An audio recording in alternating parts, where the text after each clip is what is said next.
Hi hello friends, welcome to adhviikchannel. நம்ம சேனலில் என்ன பார்க்க போகிறோம்னா சத்து மாவில் எப்படி ஈஸியாக வீட்டிலே கேக் செய்கிறதுன்னு பார்க்கலாம். அதுக்கு முன்னாடி நம்ம சேனல் சப்ஸ்கிரைப் பண்ணாதவங்க மறக்காமல் சப்ஸ்கிரைப் பண்ணிடுங்க ஃப்ரெண்ட்ஸ். வாங்க வீடியோக்குள்ளே போகலாம். அதுக்கு ஒரு மிக்ஸி ஜாரில் ஒரு 1/4 லிட்டர் டம்ளரில் 1 டம்ளர் நிறச்சி மாவு எடுத்துக்கலாம். அது ஏன்னா மாவு கொஞ்சம் சாஃப்டாக இருக்காது, அங்கங்கே கொஞ்சம் தரி தரியாக இருக்கும். அந்த மாவை நம்ம சாஃப்டாக்கிக்கலாம். அது கூட 1/4 டம்ளர் சர்க்கரை அதையும் ஆட் பண்ணிக்கலாம். அப்புறம் 1/4 ஸ்பூன் பேக்கிங் பவுடர் ஆட் பண்ணிக்கலாம். இது எதுக்குன்னா, இது இருந்தால் தான் ஃப்ரெண்ட்ஸ் கேக் நல்லா மேலே பஃபியாக எந்திரிச்சு வரும். அதனால் அப்புறம் கொக்கோ பவுட்ரு வேணுங்கிறவங்க கொக்கோ பவுட்ரு ஆட் பண்ணுங்கள். சாக்லேட் ஃப்ளேவர் உங்களுக்கு பிடிக்கும்னா. அப்படி இல்லைன்னா ஏலக்காய் ஆட் பண்ணிக்கோங்க. இல்லைன்னா கொஞ்சம் வெண்ணிலா எசன்ஸ் ஊற்றிட்டு இதை மிக்சியில் நல்லா மாவு பண்ணி எடுத்துக்கலாம். பாருங்கள், நல்லா மாவாயிருச்சு. இது கூட 1/4 டம்ளர் எண்ணெய் ஆட் பண்ணிக்கலாம். இது ஆயில் தான் ஃப்ரெண்ட்ஸ், ஃப்ளேவர் இல்லாத ஆயிலாக யூஸ் பண்ணிக்கோங்க. அது கூட 2 முட்டை ஆட் பண்ணிக்கலாம்.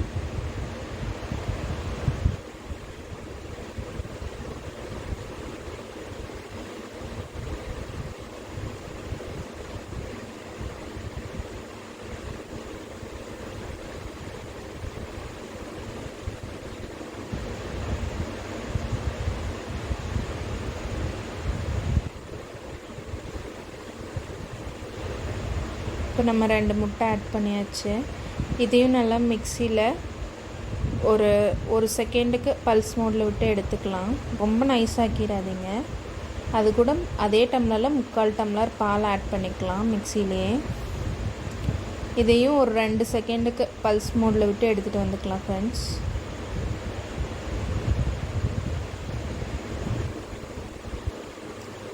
பாருங்கள், மாவு நல்லா இந்த பதத்தில் இருக்கணும் கேக்கு. இப்போ தான் பேட்டில் சூப்பராக ரெடி ஆயிடுச்சு. பாருங்கள், கேக் பேட்டில்.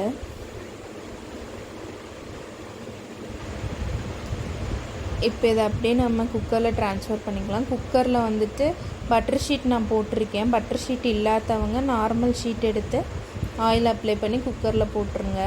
அதுக்கப்புறம் நம்ம கேக் பேட்டில் ரெடி பண்ணோம் இல்லைங்களா, அது குக்கரில் ட்ரான்ஸ்ஃபர் பண்ணிடலாம். அதுக்கு முன்னாடி நம்ம தோசைக்கல்லை 15 மினிட்ஸ் ப்ரீ ஹீட் பண்ணி வச்சுருக்கோம். இப்போ நம்ம குக்கரை தோசை தவல் மேலே ஏற்றிடலாம். பாருங்கள், அதுக்கு முன்னாடி ஏர் பபிள்ஸ் இல்லாமல் நல்லா ஷேக் பண்ணிக்கோங்க. பாருங்கள், ஒரு ஏர் பபிள்ஸ் கூட இல்லை. அதுக்கப்புறம் குக்கர் லிட்டு வச்சு மூடிடலாம். அதுக்கு கேஸ்கெட்டோ வெயிட்டோ போடணுன்னு அவசியம் கிடையாது. கேக் ஒரு 15 to 20 மினிட்ஸ் குக் ஆனதுக்கப்புறம் நட்ஸ் போடுறவங்க நட்ஸ் போட்டுக்கலாம் ஃப்ரெண்ட்ஸ். நட்ஸ் வேண்டான்னு நீங்கள் நினச்சிங்கன்னா அவாய்ட் கூட பண்ணிக்கலாம். நட்ஸ் போட்டால் இன்னும் கொஞ்சம் நல்லா டேஸ்ட் இருக்கும், சாப்பிடும்போது நல்லாயிருக்கும். குழந்தைங்களுக்கெல்லாம் கொடுக்கும்போது நட்ஸும் கொடுத்த மாதிரி இருக்கும், ஹெல்த்தியாக இருக்கும் எல்லாமே. பாருங்கள், இப்போ நம்மளுக்கு கேக் நல்லா குக் ஆகிடுச்சு. இது எனக்கு குக் ஆகி முடிக்கிறதுக்கு 45 மினிட்ஸ் எடுத்துக்கிச்சு.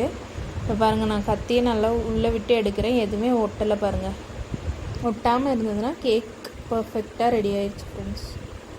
இப்போ வாங்க ட்ரான்ஸ்ஃபர் பண்ணி ஓப்பன் பண்ணிடலாம். பட்டர் ஷீட்டெல்லாம் ரிமூவ் பண்ணிவிட்டு காட்டுறேன். பாருங்கள், பட்டர் ஷீட்டெல்லாம் சூடியாக இருக்கும்போதே எடுத்துருங்க. பாருங்கள், ஆவி பறக்குது. பாருங்கள், கேக் சூப்பராக ரெடி ஆயிடுச்சு. பார்க்கவே சூப்பராக இருந்தது ஃப்ரெண்ட்ஸ். டேஸ்ட்டும் சூப்பராக இருந்தது ஃப்ரெண்ட்ஸ். பாருங்கள், எவ்வளோ சாஃப்டாக எவ்வளோ ப்ளஃபியாக இருந்ததுன்னு பாருங்கள். வாங்க நம்ம இப்போ கட் பண்ணிடலாம் கேக்கை.